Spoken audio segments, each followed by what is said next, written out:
Wow, men! Ganito na lang lagi sa paradahan. Lagi na lang matraffic dito sa area. Araw-araw na lang, walang tigil matraffic. Mawala lang ang traffic dito bandang alas 9 o alas 10. Oh, lagi matraffic dito.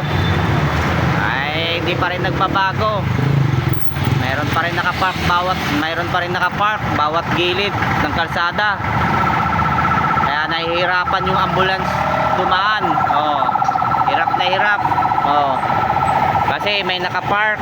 Dapat walang nakapark bawat gilid ng kalsada para pag may ambulance, mabilis makadaan. Kaso may nakapark dito sa gilid, may nakapark doon sa dulo. Pagdating naman sa dulo, may nakapark kabilaan. Di talaga matraffic. So, kaya lagi matraffic dito sa area ko, sa may paradahan. Lagi matraffic, halos araw-araw.